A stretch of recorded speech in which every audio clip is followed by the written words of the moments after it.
Hi friends, welcome to our channel FoODIES. നമ്മൾ ഇന്ന് ഇവിടെ ഉണ്ടാക്കുന്നത് മുറുക്കാണ്. ചോറ് വെച്ചുള്ള ഈ മുറുക്കിന് ആവശ്യമായ സാധനങ്ങൾ: ചോറ് 2 ഗ്ലാസ്, അരിപ്പൊടി 2 ഗ്ലാസ്, അയമോദകം പൊടിച്ചത് 1 സ്പൂൺ, എള്ള് 1 സ്പൂൺ, എണ്ണ 4 സ്പൂൺ, ഉപ്പ് ആവശ്യത്തിന്. ചോറ്, അരിപ്പൊടി, ഉപ്പ് ഇവ മൂന്നും മിക്സ് ചെയ്തെടുക്കുക. ഇതിലേക്ക് അയമോദകം പൊടിച്ചതും എള്ളും എണ്ണയും ചേർത്ത് നന്നായി കുഴച്ചെടുക്കുക.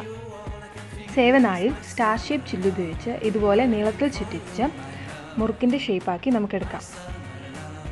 അവസാന ഭാഗം ഇതുപോലെ ഒന്ന് അമർത്തി കൊടുക്കുകയാണെങ്കിൽ എണ്ണയിലിടുമ്പോൾ മുറുക്ക് വിടർന്നു പോകാതിരിക്കും.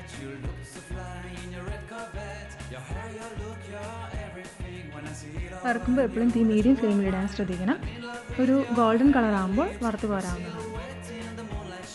എല്ലാവരും ട്രൈ ചെയ്ത് നോക്കണം. വീഡിയോ ഇഷ്ടപ്പെട്ടെങ്കിൽ ലൈക്ക് ചെയ്യണം, സബ്സ്ക്രൈബ് ചെയ്യണം.